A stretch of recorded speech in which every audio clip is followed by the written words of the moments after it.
Wait, I'm going to, oh, there we are. My favorite microphone in the whole world. Good morning, everyone. This beautiful day with a couple rains, right? Everything's all brightened up. Let's stand and let's do our opening song. Well, let's do it, because nothing is impossible. Maybe. There we go. Can we have that louder, please?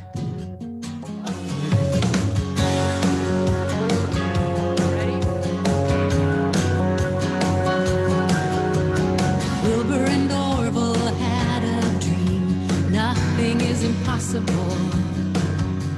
Imagine if a man took wing. Nothing is impossible. People laugh, it can't be done. Man's not meant to fly. Their little dream changed everything. They dared to touch the sky.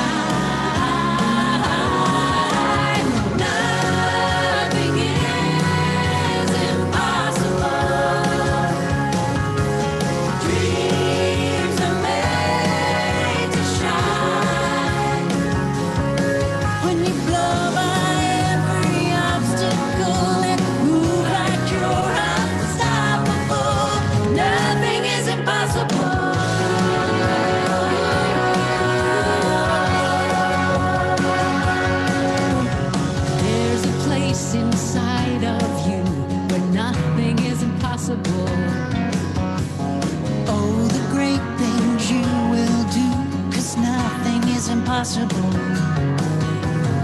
You were born into this world with everything you need. Hold on to your heart, the magic starts the moment you believe. Nothing is impossible. Dreams are made to fly. When you blow by every obstacle and move like you're unstoppable. Nothing is impossible. Nothing is impossible. You were born to shine. When you blow by every obstacle and move like you're unstoppable. Nothing is impossible.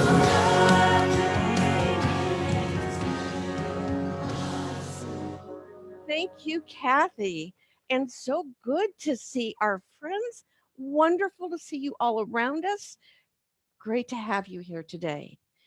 So, this is a special day. Well, every day is a special day, but this is a special day. This is the day that we honor dads and we honor the moms that had to learn to play catch and kick the soccer ball and throw a lateral pass, because there are a lot of us out there too. So, what a great day to celebrate. I want to share with you a writing that I think is quite sweet. What makes a dad? Dad took the strength of the mountain, the majesty of a tree, the warmth of a summer sun, the calm of a quiet sea, the generous soul of nature, the comforting arm of night, the wisdom of ages, and the power of eagle's flight, the joy of a morning in spring, the faith of a mustard seed, the patience of eternity, the depth of a family need. Then God combined these qualities. When there was nothing more to add, he knew his masterpiece was complete, and so he called it Dad. Isn't that a sweet reading? I think it's great. So let's begin with our statement of faith this morning. And I'm hoping you can see better than me. I'm having very bad allergies, and it's just allergy tears. I'm not crying. Okay, together. There's only one presence and one power in the universe and in my life, God the good, omnipotence. Our statement of faith is followed by our affirmation for this ministry. Thank you, God, that we have come to this place to the past, celebrate the present, and embrace the future in love, peace, harmony, and prosperity. Our prayer for racial healing. We are here because we care. We are here because you care. We are here because I care. Let me be the peace. Let me act the peace. Let us move our hearts to the highest and best of us and focus on racial healing for self, others, and the world. In unity and through the name of Christ. Amen. This is the time in our service when we pray for those who have made prayer requests. And because of the nature of confidentiality, we do not use any names, but I'm betting you'll recognize your prayer request. Will you join me in that attitude of prayer? We wrap our world in prayer, knowing that God is greater than whatever we face, greater than illness, loss, injustice, and confusion. God is an ever-flowing stream of love and wisdom, pouring through each of us to anoint our earth with healing, harmony, and wholeness. Prayer request for justice. God is in charge. Rely on God's law of good to bring order and justice into all areas of your life. Prayers for guidance. You are a child of God. You have faith in God's Spirit in you to inspire and guide you in the way that leads you to your greatest blessings. Prayers for employment. The way is now open for you to use your God-given talents and abilities to expand and enrich your life and the lives of others. Prayers for healing. The Lord of your being blesses you with wholeness. You are strengthened and renewed. Prayers for peace of mind. The indwelling Spirit of God expresses light, life, love, power, and peace. The peace of God satisfies me, and I experience the joy of living. And finally, prayers of comfort. God's loving mercy and kindness enfold me like a gentle hug. I am enveloped in comfort and compassion. I am able to relax and rest and lean into God. I feel peace and quiet power fill me. I can move forward with confidence to do what is mine to do. And finally, aligning my heart and mind with the mind and heart of God, I center myself in pure being, in a state of spiritual realization. I remember I can never be broken, limited, or unworthy. Curiously and courageously, I rise into the true spiritual nature in this moment of healing. I heal the whole of me as I accept that I am brave, I am bright, and I am beautiful. As I heal in body, mind, and spirit, I support healing in my family, my community, the earth, and the world. Centered in pure being, I am a healing presence. And I would like to add that we are a loving presence in the world. That as we breathe in the perfect peace of God. And with every breath that we exhale into the world, we're sending out peace. And so it is. Amen. I've asked Joanne to read our daily word today.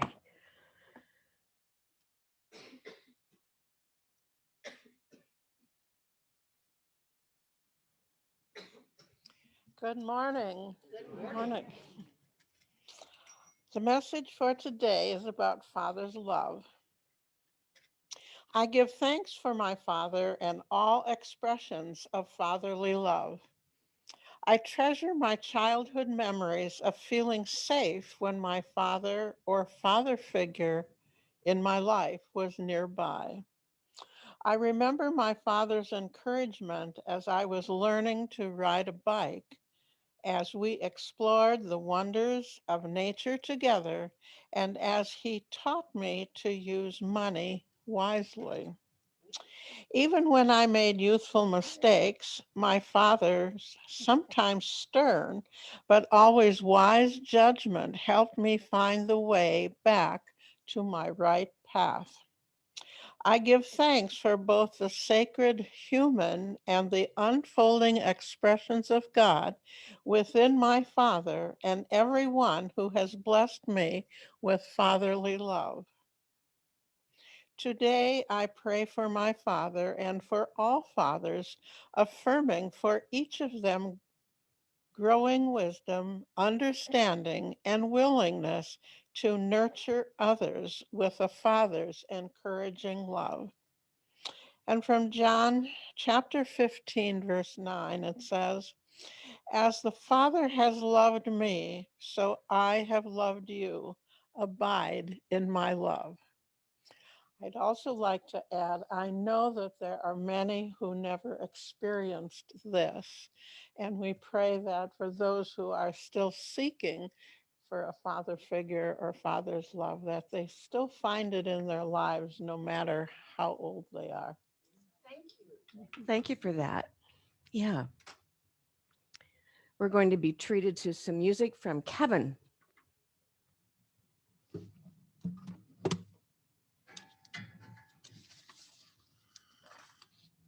Hi there. I have an experience in my life sometimes where I just feel like something's going to happen, but I don't know what, and I don't know how. And in those periods, I tend to try to redouble my meditation life and my prayer life, and just try to stay focused and open and ready to receive. And that's what this song is about. It's called "Everything's Brighter." Oops, I want a cable here. Okay. Ready for something to change in my life. I feel a tension within, sensing that something's beginning to move, watching for what will begin. Everything's brighter in that peaceful light, chasing the darkness away. Everything's easy when I give up the fight, let Spirit lead the way.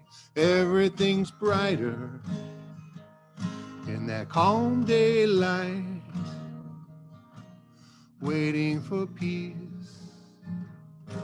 Peace, be still, knowing in silence that everything's right. Clearing my mind and my will, looking for something new in my life, looking for purpose and truth, looking for love universal and kind, hoping for some kind of proof. Everything's brighter in that peaceful light, chasing the darkness away. Everything's easy as I give up the fight and let Spirit lead the way. Everything's brighter, Spirit's light, waiting for peace. Peace, be still, knowing in silence that everything's right. Clearing my mind and my will. Set self aside, I open my eyes. Set self aside, be still. Allowing myself to grow toward the light, a channel to be filled. Everything's brighter in that peaceful light, like chasing the darkness away.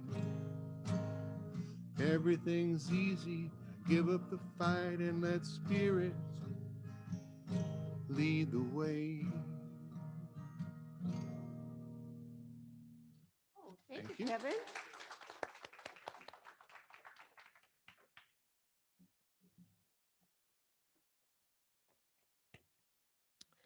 I love how we can take an idea and make a song out of it. I'm always impressed. So a couple of one-liners, and I'm hoping that you can find some humor in these. Mark kind of did, ugh. So, what's a dad's favorite snack on Father's Day? You can say it. Popsicles. Or popcorn. Popcorn works too. What did the panda give his daddy on Father's Day? A bear hug.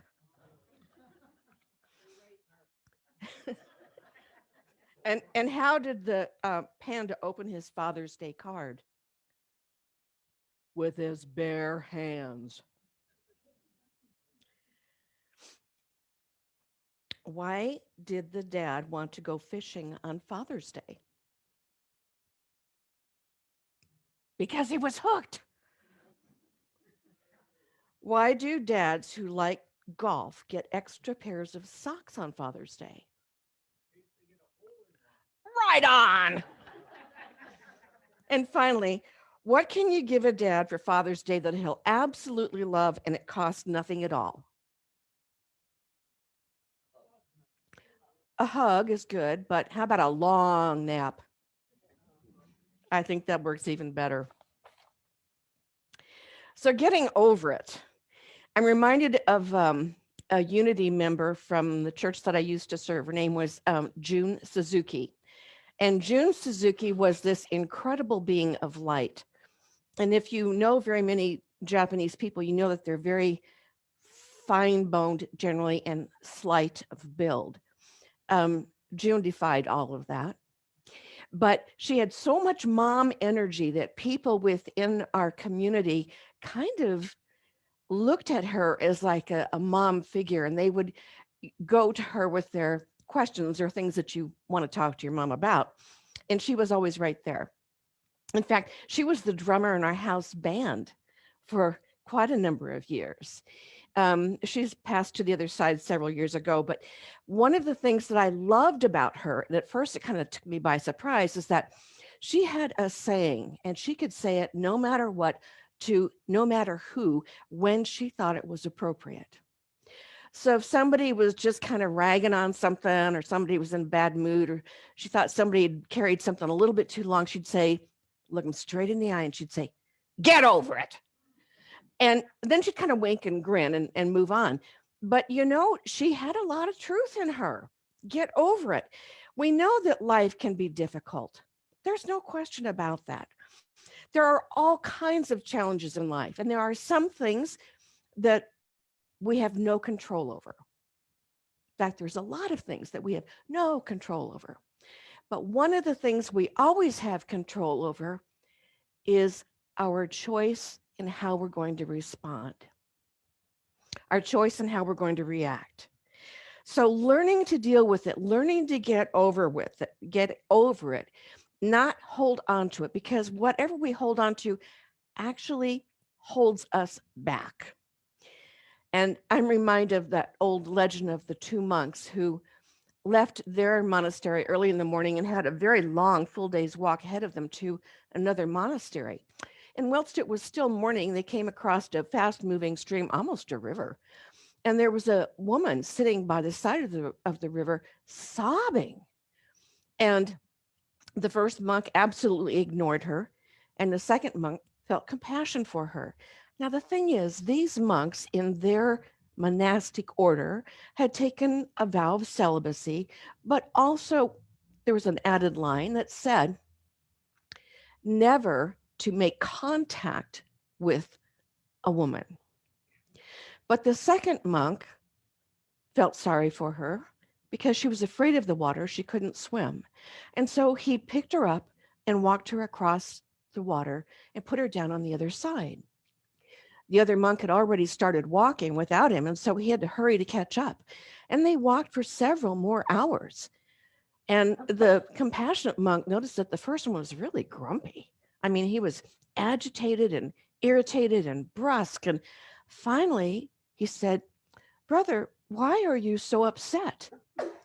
And the first monk in a righteous way said, well, you broke a sacred vow. We vowed to never make contact with a woman, and you carried that woman across the river. And the second monk said, yes, I did.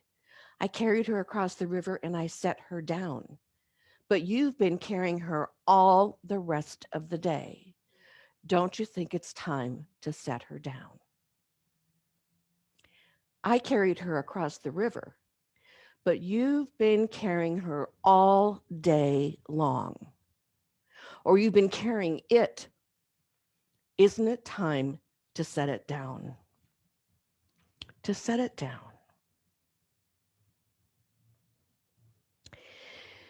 Don't you think it's time to put it down? Whatever has been eating away at you, whatever has been unresolved within you, whatever you've been holding on to, if it's not building you up, let it go so that you can move forward in your life.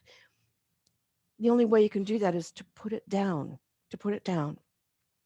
And I know from personal experience, I certainly know through ministry, some things take a lot longer to get over than others. It's that stuff comes up and we just feel like we need it to be resolved, but yet we don't quite know how to go about doing it. And then there's that other piece about, well, why should I let so-and-so off the hook? So where do we begin? What do we do? If you've been with us for the past few weeks, I guess we're moving into the 6th week, I have been pulling from teachings and actions of Jesus that speak to me. And this week is pretty much the same kind of thing.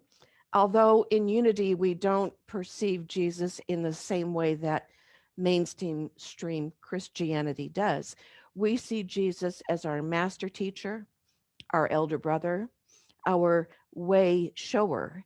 And we follow Jesus as he said, follow me. He never said, worship me. He said, follow me. So I have a couple of things that I think we can discern from his teachings. The first idea I want to share with you is the idea that in order to get better at getting over it, we have to do some practice. And the first one is discern what is truly important in life. Now, many of you know and do use these little clipboards and the pens that are in the pews in front of you to take notes. And there's going to be 4 points that I speak to today that I think are valuable. You might want to write them down. I'm not going to check and see who did or didn't. Just if you are concerned, I don't do that. Okay, so Jesus did not use those words, discern what's truly important, but he pointed to that in that interaction with Mary and Martha. And let me just read it to you quickly. This is from Luke 10:41. As Jesus and his disciples were on their way, he came to a village where a woman named Martha opened her home to him. She had a sister, Mary, who sat at the Lord's feet, listening to what he said. But Martha was distracted about all the preparations that had to be made, and she came to him and asked, Lord, don't you care that my sister left me to do all the work by myself? Tell her to help me. To which Jesus responded, Martha, Martha, you are worried and upset about many things, but only one thing is needed. Mary has chosen the better part, and it will not be taken from her. So what was Jesus saying here? He was talking about what is important here. What is the most important part? In every situation in our lives, we have to decide, how important is this? How big is this? Is this a really big thing that I need to be, putting a lot of energy into or not? So let me give you some subtext, some cultural perspective about what was going on. In the time of Jesus, before and following for many years, there was a cultural norm which dictated that the woman would not only make sure that there was food for the guest, but they had to make sure that there was enough water for the guest to refresh and, do a sponge bath or whatever, but enough water to be refreshed. They had to plan a place for the guest to sit. Not everybody had a lot of furniture, as well as to lie down. So there's all these preparations going on. And Martha, following the letter of the law, is busy about all these preparations. Mary thought it was more important to welcome their guest, yes, but to be attentive to their guest. She sat at his feet. That means that she was eager to hear anything that he had to say, whether it was in conversation or whether he was teaching. So Martha in that moment was unable to discern what was really important and unable to let go of the less important. Now, I got to tell you, I've been a Martha an awful lot of my life. Part of it was growing up with that thing of, well, what will people think? You always have to put the best foot forward. You have to put the best face on it. Yeah. So it's not always easy to discern that the housekeeping can wait. I've gotten really good at that lately, though. Yeah. I've relaxed my domestic goddess standards, and I'm living a much freer and happier life, except for the dog hair. But nevertheless, it is interesting how our perspective shifts and changes. So what is one of the things we want to do first? The first one is discern what is truly important and let the rest lie. What's the second thing that I want to share is the absolutely, besides the ability to discern what's important and what really matters, the second idea is to resist the temptation to get even. Focus instead on the gift of growth and the life lesson. OMG. Is that a tricky one? Resist the temptation to get even. Focus instead on the gift of growth and the life lesson. So think for a moment of a time that you were driving and someone cut you off. And they cut you off, and you might have had a moment of fear, wondering, were they going to hit you? That's how close they seem to come. My favorite is when people change lanes from both sides in front of you and they want to come together right in front of you. No, that always causes me a lot of personal stress. So someone wants to cut you off, and there's a human aspect to us. It's like a knee-jerk reaction. Somebody does something, and by gum, don't you want to just give it to them? I mean, don't you want to just get even? Yeah, well, some of us do. Some of us are able to say, oh, thank God we're safe and nothing happened. And, God bless you on your way, friend. Hell's only half full. But and there are those of us that can't let it go. And we may choose to give what I would refer to as a less than supportive hand gesture to the offending driver. Resisting the temptation means that we're making a conscious choice. We're making a conscious choice in how we're going to respond. And Jesus talked about this a lot when he would contrast his teaching to the Old Testament. And you remember often he would say, you have heard it said, or it is written, blah, blah, blah. And I say something else. So when it got to that teaching of an eye for an eye, he worked so hard on helping us lift our consciousness above that literal thinking. I think it was Gandhi who said an eye for an eye mentality makes the whole world blind. So rather than meeting something that happened with the idea that I'm going to settle the score, I'm going to even this out, I'm going to get even, we're meant to respond in a higher and better way. And it's important for us, even when we're tempted,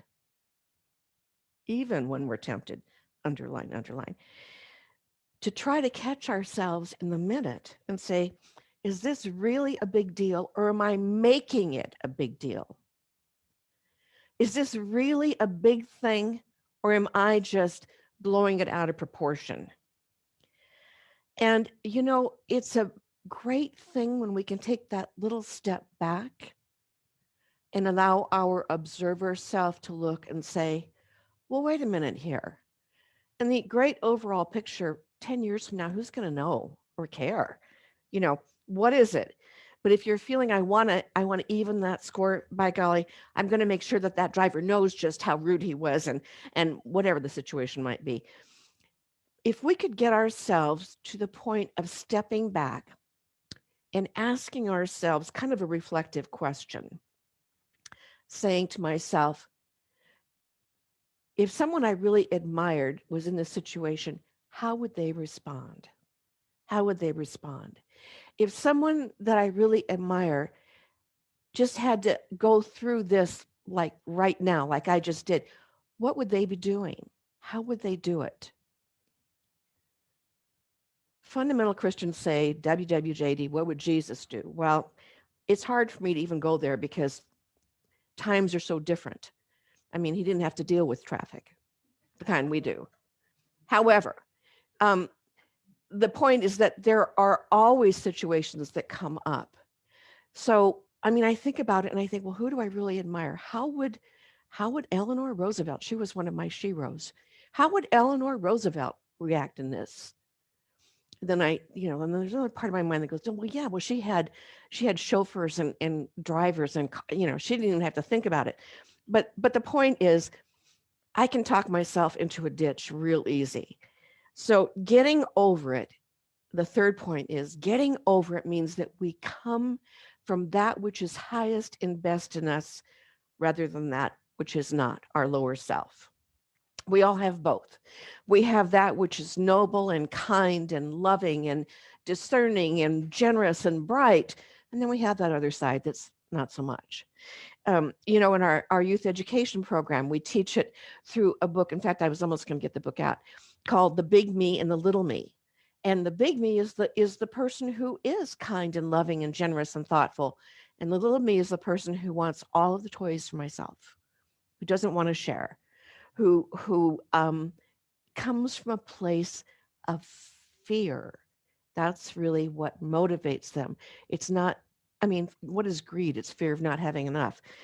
So we want to come from the highest place within that we can, all the time, all the time. So there were three men who were just living on a desert island. They were survivors of a crash, and there were the three of them. They'd been together for a long time. It was tough. It was really tough. They had to work together, otherwise they wouldn't manage to stay alive.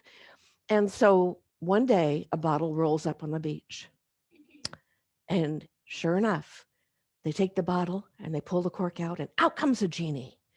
And the genie is really happy to be free. And he looks at them and goes, wow, there's three of you. Well, okay, I'm going to give each of you one wish and one wish only.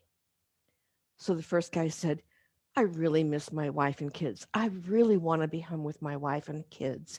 And poof, he's reunited with his joyful wife and kids. And the second guy goes, let's see, I could choose to be really wealthy. I want to get off this. Okay, I want to get off this island, but I want to travel the world in style. And poof, he is on a luxury liner. He's being served extravagant food. His wishes come true. And the third guy is kind of walking back and forth and walking back and forth. What do I want? What do I want? What do I want? What do I want? I know. I'm really lonely without my friends. I wish my friends were here. Was he coming from his highest self? Not by a long shot. Not by a long shot. But we all have both. We have that which is high and good and noble and pure and loving. And we have the other. And noticing that we have the other is helpful for us in making a choice in how we're going to respond. What we're going to respond from makes all the difference in the world. In our youth education department, we talk about that book, The Big Me and the Little Me. And I often think I should just hold that up and do a whole sermon just reading the book. But, the truth of the matter is we have to move forward. We have to move forward. The choice is there, and the choice is always there, isn't it? And so much of what we practice in unity is about making choices, right? The spiritual choices that we make, the relationships that we make, the things that we have no control over, which are a heck of a lot, we can respond in the way that we choose. So we can either respond from our highest and best self and do the best that we can, or we don't. And when we don't, we pay a price. Science has validated what we have known metaphysically for many, many years, that the things that are negative that we hold on to have a negative effect on our body temples and on our minds and on the way that our bodies act and respond in the world. So the choices, no matter what the situation is, the choices are always under our control.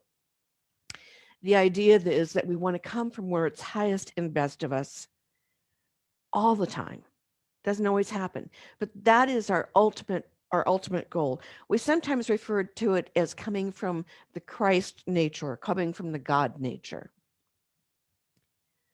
So the fourth piece of getting over it is this: be willing to walk away without anger.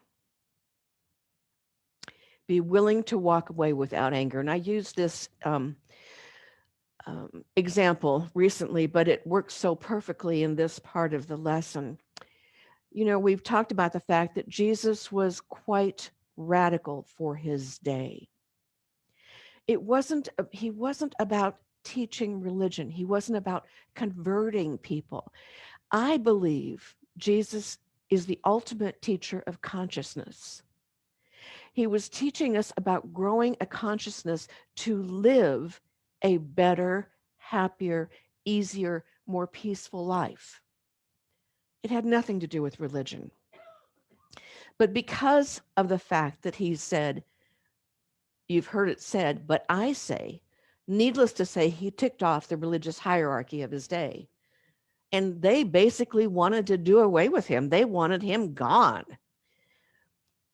And he knew this. So even though he was sending his disciples out 2 by 2 to carry the word of his teachings, to practice the same kind of healings that he had been doing regularly, and they were able to do a lot of healings, incidentally, he also knew that there was a good chance they might step into a situation where they were not welcome. And rather than try to force the issue and dig in and say, but wait, you got to hear this, he was saying, if someone doesn't get you or they have some opinion that you can't hear, don't dig in and try to force your teachings. That's not exactly the way scripture reads, but that's the gospel according to Mary. Leave, shake the dust from your feet and move on. Shake the dust from your feet is the way that we would say, I wash my hands of this. You know, sometimes you hear that, and that's an old expression for our time. But shake the dust from your feet was just saying, like, be done with it. Just let it go. So for our own well-being, we want to practice learning and living how to get over stuff. And I think it's so important. It's well worth our time and our practice and our effort. Our physical well-being will be better off for it. And we will be better all the way around, whatever you want to call it, if we can move forward from our highest self outward and carry that God consciousness or Christ consciousness out there. It attracts like. So if you believe, like I do, that your body doesn't end at your fingertips and your toes and your hair, that we all emanate an energy, I don't care what you call it, and that energy field that is ours either attracts to it like, well, it always attracts to it like. We hope that we're attracting to it a higher vibration, not what we don't want more of. So we want to be able to live from that point of loving kindness, of goodness, of opportunities and experiences that are rich and satisfying. Because if we're still holding on and carrying her like the monk at the beginning of the story, It can take years and an awful lot of energy that spoils everything around us. That spoils everything around us. So, what have you been holding on to? What tends to bring you down or hold you back? I invite you to make the choice today to get over it. Get over it. Namaste. Thank you. We're going to have a different kind of meditation today. It's an open eye meditation. And Kevin and I were going to do it together, but the truth of the matter is I can hardly see. So, Kevin, you get to do all the reading. And you're such a good sport. I appreciate that. Okay, sure. Okay. So let's come together in an attitude of meditation, an attitude of peace and quiet.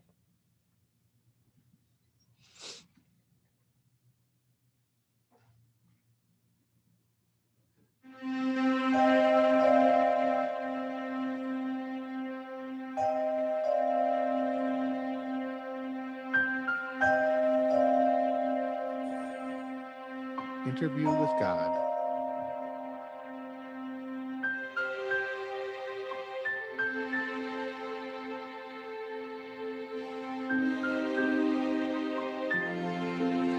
I dreamed I had an interview with God.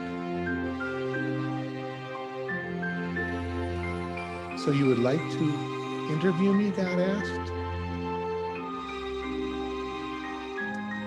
If you have the time, I said.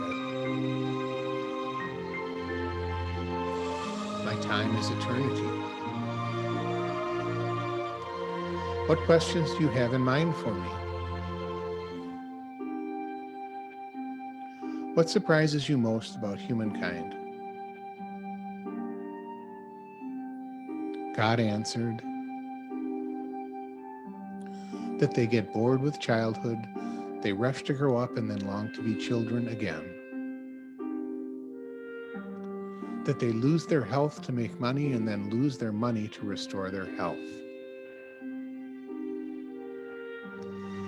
That by thinking anxiously about the future, they forget the present, such that they live in neither the present nor the future. That they live as if they will never die and die as if they had never lived. God's hand took mine and we were silent for a while.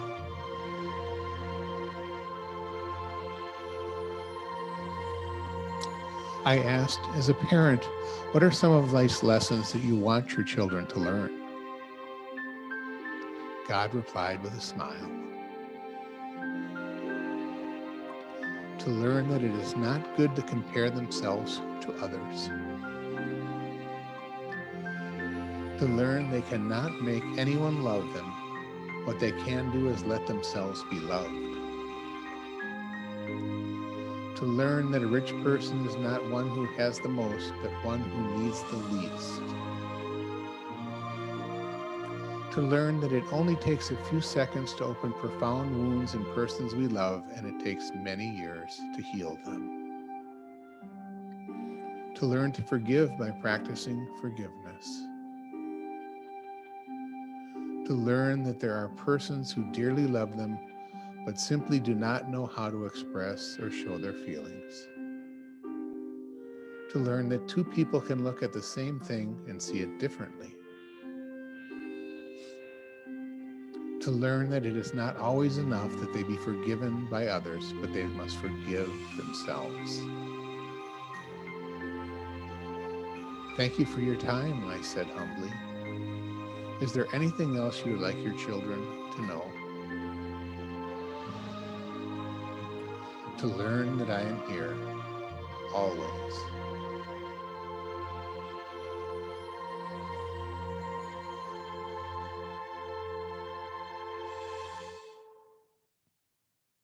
Thank you, Kevin. That was lovely. Thank you so much. So it may not exactly be God's voice speaking, but we all have God speaking through us. And I'm very grateful. Thank you. This is a time in our celebration when we prepare to give our ties and supporting gifts. And so if you'll take the gift that you wish to give and hold it in your hands, together we will bless them. There is no lack or limitation. Freely I give and freely I receive from God's abundance. I am blessed as I give, and unity is blessed in receiving.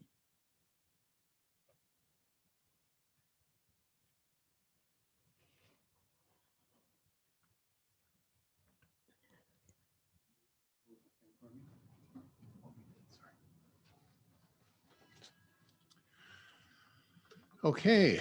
Um, this is a song I wrote about a year ago, and I just thought I would pull it out today. It's called I Can't Lift 1,000 Pounds. And it is taken from something that Reverend Mary said in one of her talks.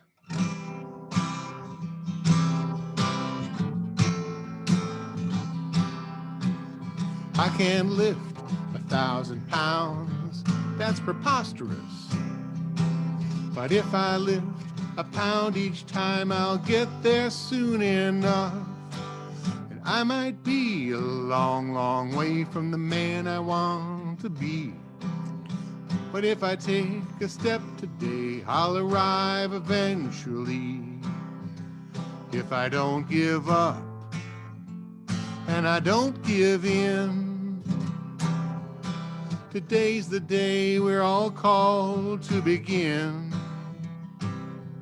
When 1,000 pounds seems a tall, tall task and you're tempted to delay, just lift that first pound off the floor and you'll be on your way.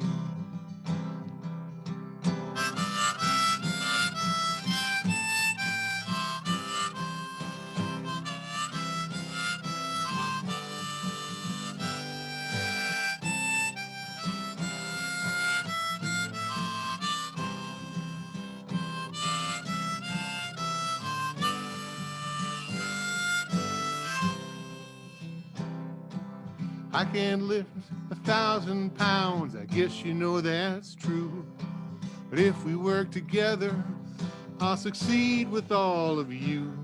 It's a funny thing when we're alone, we can feel kinda small. But if we're brave enough to reach out, we'll succeed after all. If we don't give up and we don't give in, today's the day we're all called to begin.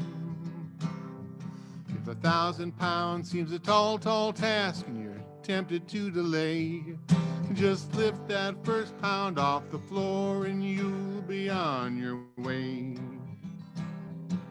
I can't lift 1,000 pounds, I'm puny, can't you see? But if I lift a pound each time, I'll bulk up, wait and see. And I might be a long, long way from the man I want to be. But I'll get there with all your help, so come along with me. If we don't give up and we don't give in, today's the day we're all called to begin. If 1,000 pounds seems a tall, tall task and we're tempted to delay, just lift that first pound off the floor and we'll all be on our way. Kevin, I love it when you do the harmonica. I think that's just way cool and fun. Thank you. So our announcements today are da-da-da-da-da. Roll them. Watering angels are needed.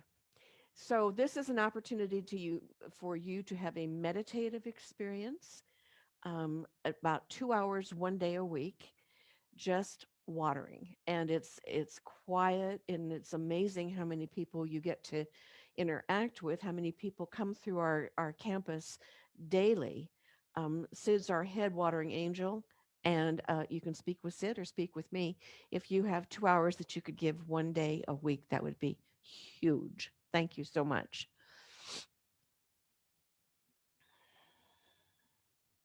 Midweek meditations continue. Right now, it's primarily Kevin and I. We changed them on Wednesday, but you can go back and listen as many times as you want. If you don't have time to take for a full meditation, at least at noon each day, pause and spend a minute, just 1 minute, blessing our community, blessing the greater community, blessing our world. The more that we bless everything, the faster the healing occurs. The book study continues on Thursday mornings, and it is via Zoom.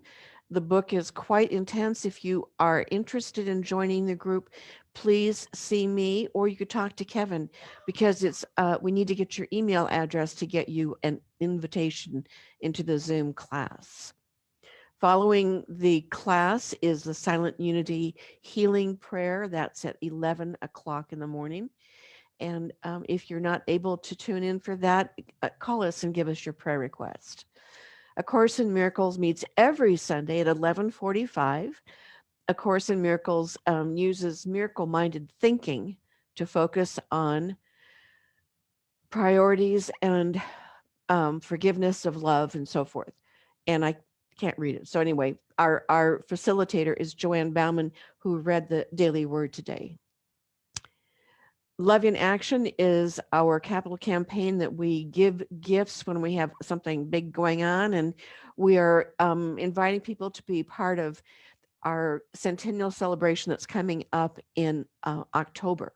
So if you wish to give a gift beyond your normal tithe, use the envelopes that have the red writing on them for love. Thank you.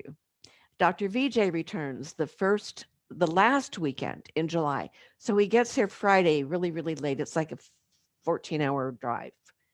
And then Saturday, we begin at supper time with a meal that he has prepared, and everything is free. So you come for the meal, you stay for the evening teaching. Then on Sunday, he'll probably just say hi during the service. Well, more than that, but you know. And then we have our very first potluck in over a year following the service. And you know, that's one of those things that I think Unity folk, but all church folk, but Unity people really celebrate that opportunity to break bread with others, to sit and visit, to catch up and connect. And so that's a piece that's been missing, and it's our first one, and I'm really excited about that. But following the potluck, following that fellowship time, Dr. VJ will continue his teaching in the afternoon. So he is, everything is free, and he's coming here, and we're making the most use of it that we possibly can, because he's a delightful individual and a wonderful speaker.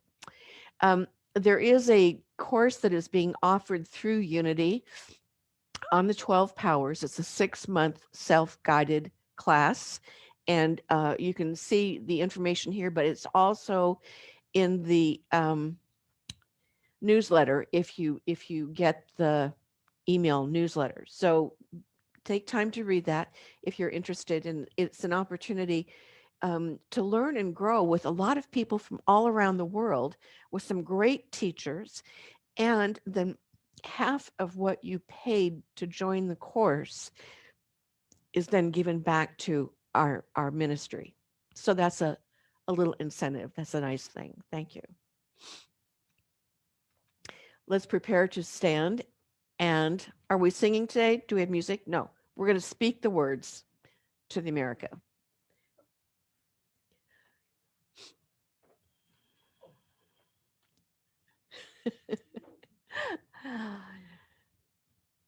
Oh, beautiful, compassionate shores where dreams and hope are born, where kindness and civility can weather any storm.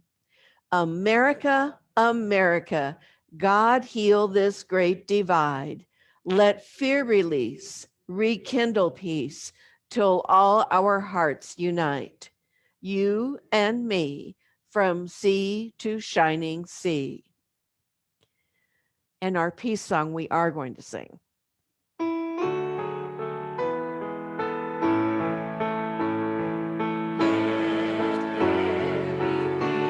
on earth, and let it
The light of God surrounds us. The love of God enfolds us. The power of God protects us. The presence of God watches over us. Wherever we are, God is, and so it is. God bless you each and every one. We'll see you next week.